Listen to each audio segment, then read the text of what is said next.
কাল শুরু হচ্ছে ঢাকা আন্তর্জাতিক বাণিজ্য মেলা, যার উদ্বোধন করবেন প্রধান উপদেষ্টা ডক্টর মোহাম্মদ ইউনূস।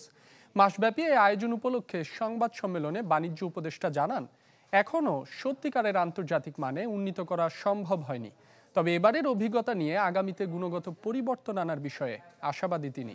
জুলাই অভ্যুত্থান স্মরণে এবারের মেলায় থাকছে বিশেষ স্থাপনা। নতুন বছর শুরুর সাথে বাণিজ্য মেলার পথচলাও যেন রেওয়াজ হয়ে দাঁড়িয়েছে বাংলাদেশে। এবার যার ২৯তম আয়োজন। গণ অভ্যুত্থানের শহীদদের স্মরণে জুলাই চত্বর ও ৩৬ চত্বর নামে রাখা হয়েছে আলাদা দুটি কর্নার, যা ভিন্ন মাত্রা যোগ করছে এবারের আসরে।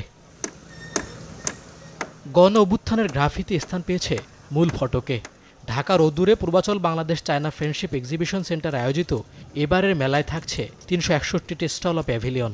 বাংলাদেশের পাশাপাশি অংশ নিচ্ছে ৭ দেশের ১১ প্রতিষ্ঠান। এখনও কাজ পুরো পরিপূর্ণ শেষ করতে পারি, তো আজকে ৩১ তারিখ ইনশাল্লাহ আমরা চাই যে আজকের ভিতরে আমাদের কাজ সম্পূর্ণ শেষ হয়ে যাবে। আজকের মধ্যেই সমস্ত সেটআপ রেডি করে যাব, যাতে কালকে ফার্স্ট আওয়ারে এসে আমরা ইনশাল্লাহ আমাদের কি রেগুলার অ্যাক্টিভিটিস শুরু করতে পারি। 10 साल से पार्टिसिपेट कर रहे हैं, इंडिया से आते हैं हम, तो काम तो होगा, काम ऐसी बात नहीं, काम होता है, इस बार भी अच्छा काम करेंगे। মেলা উপলক্ষে আয়োজিত সংবাদ সম্মেলনে বাণিজ্য উপদেষ্টা বলেন, এখনো পুরোপুরি আন্তর্জাতিক মানের হয়ে ওঠেনি এই আয়োজন, তবে এবারের অভিজ্ঞতা নিয়ে আগামীতে বিদেশিদের আকৃষ্ট করতে থাকবে বিশেষ চেষ্টা। বর্তমান সময়ের মধ্যে যেটা সবকিছু সম্ভব ছিল অন্তর্ভুক্তি করার মাধ্যমে, সেটাই আমরা করার চেষ্টা করেছি এবছরের শিক্ষা নিয়ে।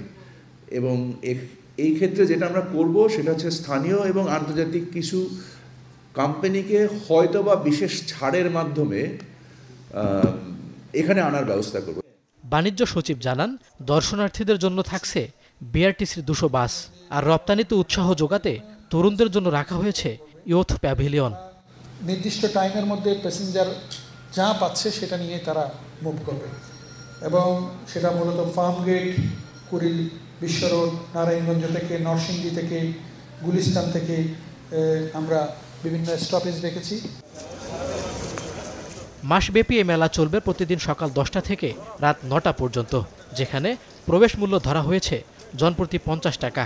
প্রথমবারের মতো অনলাইনেও টিকিট কাটতে পারবেন ক্রেতা দর্শনার্থীরা। মইনুল হাসান, চ্যানেল 24, ঢাকা।